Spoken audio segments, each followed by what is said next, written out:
Deborah Norville.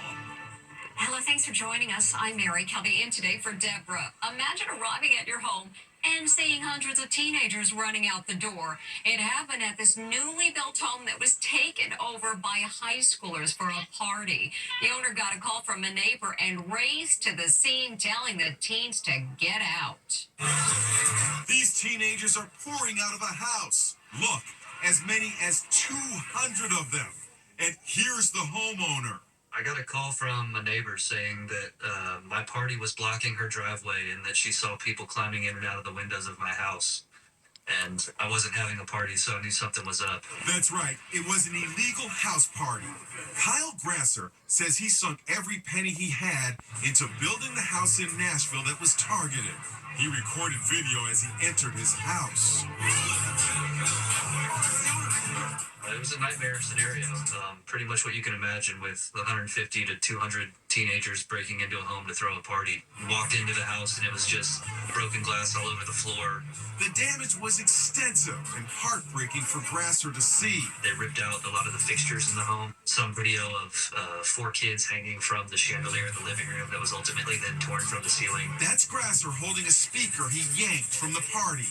He says the teens did more than $60,000 worth of damage. Turns out the house was chosen because it was listed for sale online. This is the invite that went out to students at 7 high schools around Nashville. A digital invite across Snapchat, Instagram, different social media platforms that listed the home address, the time the party was supposed to start. And get this, apparently they've done it before.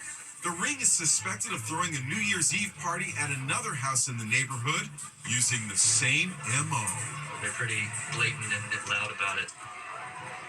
The homeowner says cops told him they have ID'd a number of the teens by using facial technology on the videos. You may want to hold on to something because strong winds are sending outdoor furniture flying. This video from a country club in North Carolina is proof. It's just one incident from around the country showing Mother Nature's wrath.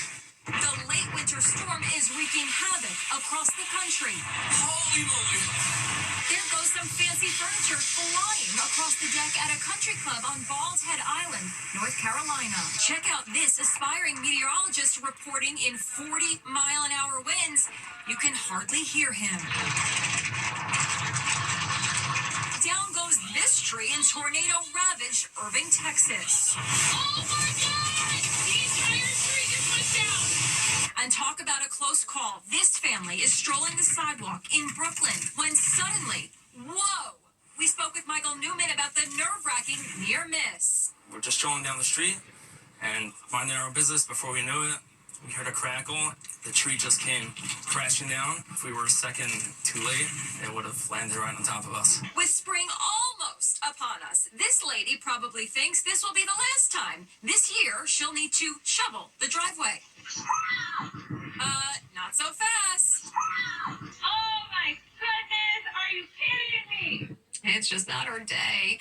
Now the woman who went on trial accused of murdering her police officer boyfriend by backing up her Lexus SUV into him in a rage. The case ended in mistrial, with everyone wondering what was going on inside the jury room. Now one of the jurors is coming forward, revealing their secrets. He spoke with Les Trent. It was the trial that transfixed America. College professor Karen Reed accused of mowing down her police officer boyfriend in a jealous rage. It famously ended in a mistrial last July after the jurors said they were deadlocked. Now, one of those jurors is speaking out to say that he and his fellow jurors actually acquitted Karen Reed of murder. What was the jury's decision on the murder charge? We all voted not guilty on murder. Juror Ronald Stanislaw says they never told the judge about the vote to acquit Reed of murder. He says they were deadlocked on the lesser charge of manslaughter, with 9 voting guilty and 3 not guilty.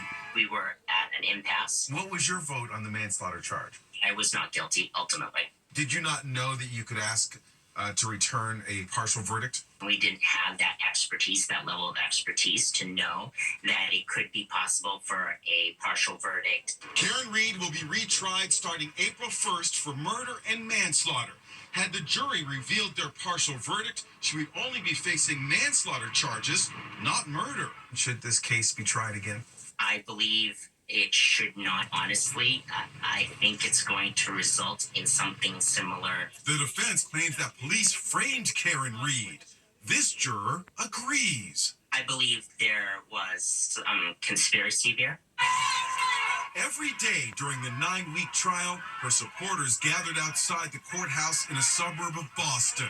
As Stanislaw says the jurors could hear them chanting. We would hear it occasionally, but we did not allow it to distract us from our responsibilities as jurors.